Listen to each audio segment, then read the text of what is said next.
नमस्कार दर्शक बंधु आज अगस्ट मास 7 तारिख गुरुवार आज दिन जाकर टॉप 20 खबर उपरे आसंतु नजर पका भिडियोटी को संपूर्ण भाव में देखंतु मात्र किछि समय भितर जानि पारिबे संपूर्ण खबर ता पूर्वरु चैनल रे नुआ थिले चैनल को सब्सक्राइब करंतु एवं पाखरे थिबा बेल आइकन को ऑन करंतु।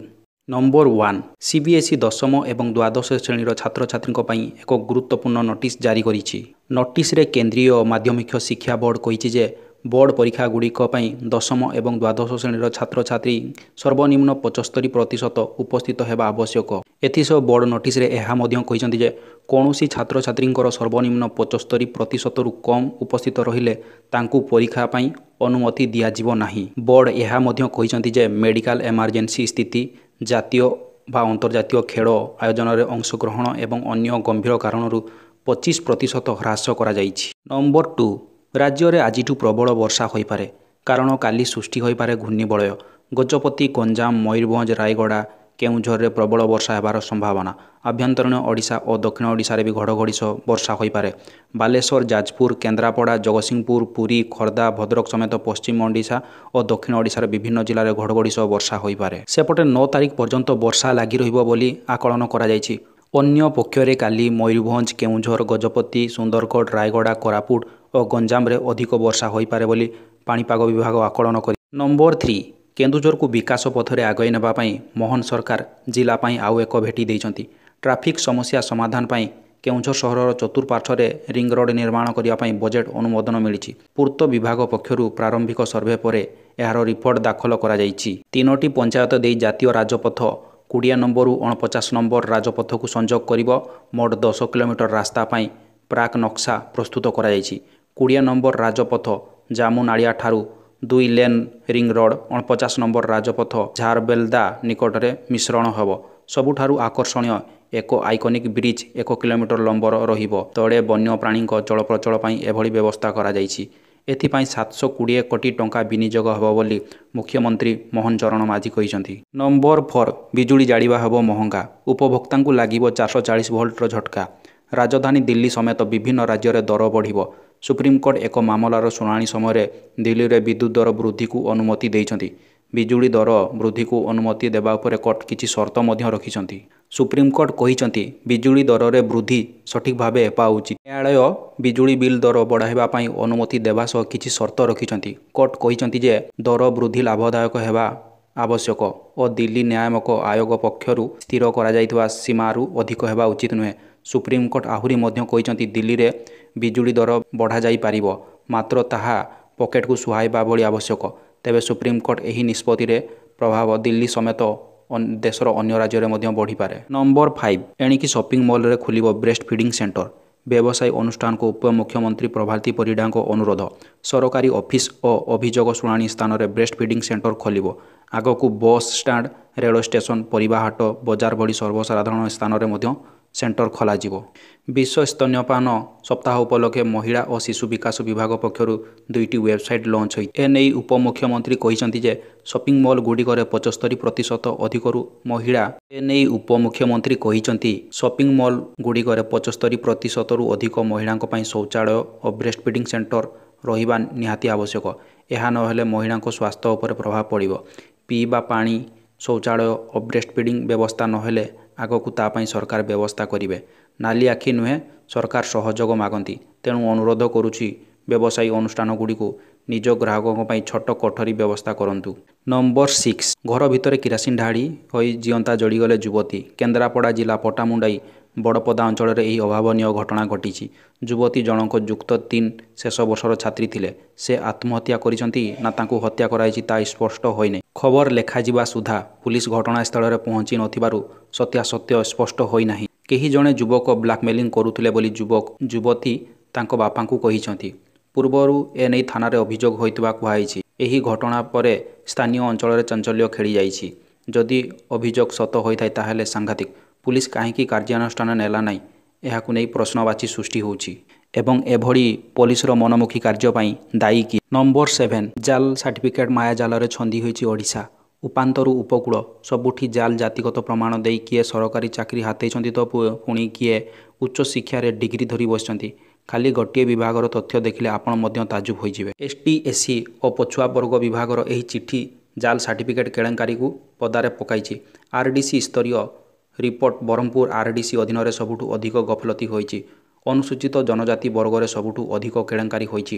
1418ଟି ଜାଲ ସାର୍ଟିଫିକେଟ୍ ମାମଲାର ହସ୍ତଗତ ହୋଇଛି।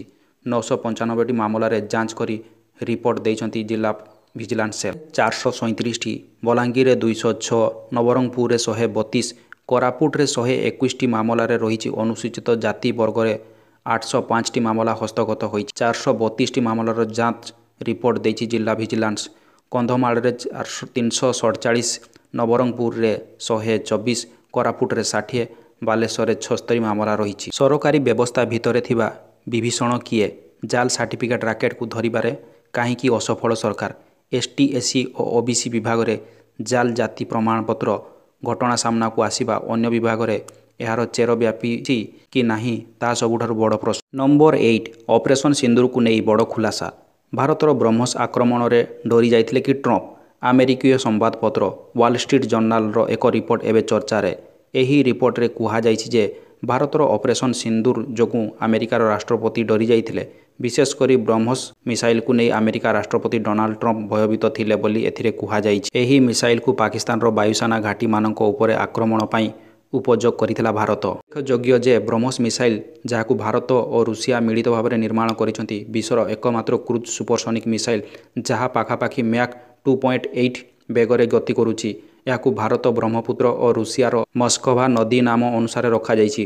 ଏହି ମିସାଇଲକୁ ଭୂପୃଷ୍ଠଠାରୁ ସମୁଦ୍ର ଓ ଆକାଶରେ ମଧ୍ୟ ବ୍ୟବହାର କରିହେବ। ଫାୟାର ଆଣ୍ଡ ଫରଗେଟ୍ ଟେକ୍ନୋଲୋଜିରେ ନିର୍ମିତ ଏହି ମିସାଇଲ ବହୁତ ସଠିକ୍ ଓ ଶତ୍ରୁର ରାଡାରକୁ ମଧ୍ୟ ଚକମା ଦେବାକୁ ଡବ୍ଲ୍ୟୁଏସ୍ଜେ ରିପୋର୍ଟରେ ଦାବି କରାଯାଇଛି ଯେ ଏହି ଅପରେସନ କାଳରେ ପାକିସ୍ତାନ ଭିତର ପର୍ଯ୍ୟନ୍ତ ଟାର୍ଗେଟକୁ ଭେଦ କରିବା ପାଇଁ ଭାରତ ବ୍ରହ୍ମୋସ କ୍ରୁଜ୍ ମିସାଇଲ ବ୍ୟବହାର କରିଥିବା ଆମେରିକାକୁ ଗୁଇନ୍ଦା ସୂଚନା ମିଳିଥିଲା।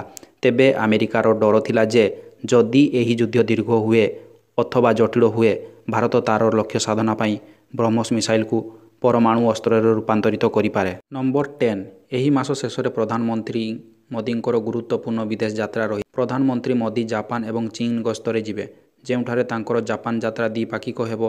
ଅପରପକ୍ଷରେ ଚୀନ ଯାତ୍ରା ଏସସିଓ ବୈଠକରେ ଭାଗ ନେବା ପାଇଁ ହେବ। ଗଲୱାନରେ ଉଭୟ ଦେଶ ମଧ୍ୟରେ ସଂଘର୍ଷ ପରେ ଏହା ହେଉଛି ପ୍ରଧାନମନ୍ତ୍ରୀଙ୍କ ପ୍ରଥମ ଚୀନ ଯାତ୍ରା। ପ୍ରଧାନମନ୍ତ୍ରୀ ମୋଦି ଅଗଷ୍ଟ 30 ତାରିଖରେ ଜାପାନ ପହଞ୍ଚିବେ। ସେଠାରେ ସେ ଜାପାନୀ ପ୍ରଧାନମନ୍ତ୍ରୀ ଫୁମିଓ କିସିଦାଙ୍କ ସହ ଭାରତ ଜାପାନ ବାର୍ଷିକ ଶିଖର ସମ୍ମିଳନୀରେ ଭାଗ ନେବେ। ଜାପାନ ପରେ ପ୍ରଧାନମନ୍ତ୍ରୀ ମୋଦି ସିଧାସଳଖ ଚୀନ ଯିବେ। ଅଗଷ୍ଟ 1 ତାରିଖରୁ ସେପ୍ଟେମ୍ବର 1 ତାରିଖ ମଧ୍ୟରେ ପ୍ରଧାନମନ୍ତ୍ରୀ ମୋଦି ଚାଇନାର ତିଆନଜିନ ସହରରେ ଆୟୋଜିତ ସାଂଘାଇ ସହଯୋଗ ସଂଗଠନ ଏସସିଓ ସମ୍ମିଳନୀରେ ଭାଗ ନେବେ। 2019 ପରେ ଏହା ତାଙ୍କର ପ୍ରଥମ ଚୀନ ଯାତ୍ରା। ଏସସିଓ ସଦସ୍ୟ ଦେଶମାନଙ୍କ ସହିତ ଆଞ୍ଚଳିକ ସୁରକ୍ଷା, ଆତଙ୍କବାଦ ଏବଂ ବେପାର ଭଳି ବିଷୟମାନଙ୍କ ଉପରେ ଆଲୋଚନା ହେବ। ଭାରତ ଚୀନ ସମ୍ପର୍କରେ ସ୍ଥିରତା ଏବଂ ସମ୍ପର୍କ ପୁନଃସ୍ଥାପନ ପାଇଁ ପ୍ରୟାସ କରେ। ନମ୍ବର 11, ସାମ୍ନାକୁ ଆସିଲା ପିନାକୀ ଓ ମହୁଆଙ୍କ ୱେଡିଂ ରିସେପସନ ଫଟୋ। ବିବାହର 2 ମାସ ପରେ ବିଜେଡି ନେତା ପିନାକୀ ମିଶ୍ର ଓ ଟିଏମସି ସାଂସଦ ମହୁଆ ମୈତ୍ରାଙ୍କ ହୋଇଛି ବିବାହ ରିସେପସନ। ନୂଆଦିଲ୍ଲୀରେ ହୋଟେଲ ଲଳିତରେ ହୋଇଥିଲା ବିବାହ ଭୋଜିର ଆୟୋଜନ। ନାଲି ରଙ୍ଗ ଶାଢ଼ୀରେ ମହୁଆ ମୈତ୍ରା ଏବଂ ଧଳା କୁର୍ତ୍ତାରେ ଦେଖିବାକୁ ମିଳିଥିଲେ ପିନାକୀ ମିଶ୍ର। ରିସେପସନ ଫଟୋ ଏବେ ସୋସିଆଲ ମିଡ଼ିଆରେ ଭାଇରାଲ ହେଉଛି। ଡିନର ଟେବୁଲରେ କଂଗ୍ରେସ ନେତ୍ରୀ ସୋନିଆ ଗାନ୍ଧୀ, ରାଜ୍ୟସଭା ସଦସ୍ୟ ରଞ୍ଜିତ ରଞ୍ଜନ ବସିଥିବାକୁ ଦେଖିବାକୁ ମିଳିଛି।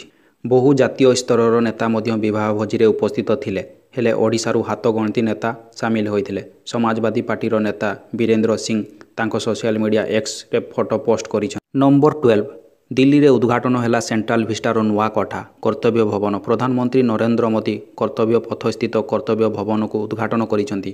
ଏହି ଅବସରରେ କର୍ତ୍ତବ୍ୟ ଭବନ ବୁଲି ଦେଖିଛନ୍ତି ମୋଦି। ଏହି କୋଠା ସରକାରୀ କାର୍ଯ୍ୟ ପାଇଁ ନିର୍ମିତ ହୋଇଛି। 10ଟି ବିଲ୍ଡିଂ ନିର୍ମାଣ ହେବ।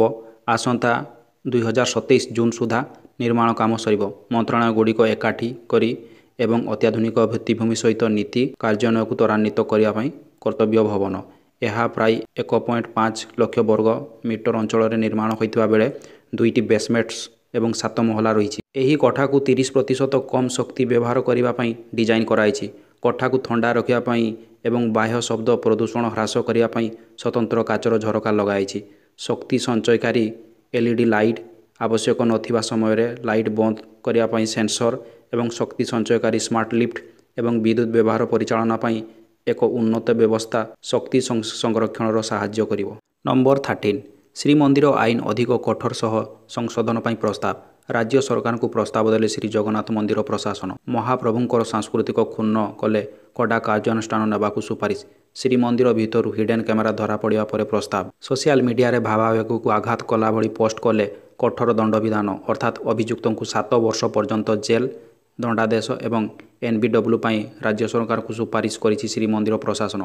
ଏହାସହ କୌଣସି ବ୍ୟକ୍ତି ଜାଣତରେ ଶ୍ରୀମନ୍ଦିର ଭିତର ମୋବାଇଲ ଫୋନ୍ ବ୍ୟବହାର କରନ୍ତି ତାହେଲେ 1000 ଟଙ୍କାର ଜରିମାନା ଦେବା ପାଇଁ ପ୍ରସ୍ତାବ ରଖାଯାଇଛି। 34 ବର୍ଷ ଭିତରେ ପୂର୍ବତନ ସରକାରମାନେ ଯାହା କରିପାରିଲେ ନାହିଁ ବିଜେପି ସରକାର ଏବେ କାର୍ଯ୍ୟକାରୀ କରିବାକୁ ଯାଉଛନ୍ତି। ରାଜସ୍ୱ ଗାଁ ହେଲା ପରେ ସ୍ୱତନ୍ତ୍ର ମ୍ୟାପ୍ ହେବ ବୋଲି ସୁରେଶ ପୂଜାରୀ କହିଛନ୍ତି। ମୂଳ ଗାଁରେ ଥିବା ଲୋକଙ୍କର ଖାତା ନମ୍ବର ପ୍ଲଟ୍ ମଧ୍ୟରେ ନୂଆ ପରିବର୍ତ୍ତନ ହେବ। ଭୂଲେଖା ମଧ୍ୟ ଗାଁର ନାମ ସ୍ଥାନ ପାଇବ। 250ରୁ ଅଧିକ ଜନସଂଖ୍ୟା ଏବଂ ମୂଳ ରାଜସ୍ୱ ଗାଁକୁ 50 ମିଟର ଦୂରତା ଥିବା ପଡ଼ା ଗାଁଗୁଡ଼ିକୁ କରାଯିବ ରାଜସ୍ୱ ଗ୍ରାମ। ଏଥିନେଇ ବିସ୍ତୃତ ସୂଚନା ଦେଇଛନ୍ତି ରାଜସ୍ୱ ମନ୍ତ୍ରୀ ସୁରେଶ ପୂଜାରୀ। ନମ୍ବର 9 ରାଜ୍ୟରେ 1991ରୁ 2024 ପର୍ଯ୍ୟନ୍ତ 34 ବର୍ଷ ଭିତରେ ମାତ୍ର 1000 ଗାଁକୁ ରାଜସ୍ୱ ଗାଁ ଭାବରେ ଘୋଷିତ କରାଯାଇଥିଲା। ହେଲେ ପୂର୍ବ ସରକାରରେ ସେଥିରୁ ମାତ୍ର 300 ଗାଁର ମ୍ୟାପ୍ ପ୍ରସ୍ତୁତ ହୋଇଥିଲା। କିନ୍ତୁ ପୂର୍ବ ସରକାର ବାକି 700 ଗାଁର ମ୍ୟାପ୍ କରିପାରିଲେ ନାହିଁ। ତେଣୁ ମ୍ୟାପ୍ ହୋଇନଥିବା ବାକି ଗାଁ ଏବଂ ନୂଆ ଗାଁ ମିଶାଇ 1635 ଗାଁ ରାଜସ୍ୱ ଗାଁଗୁଡ଼ିକର ମ୍ୟାପ୍ କରିବା ପାଇଁ ଯାଉଛନ୍ତି ସରକାର। ନମ୍ବର 14 FM କଲେଜ ଛାତ୍ରୀ ଜୀବନ ହାରିବା ଘଟଣା।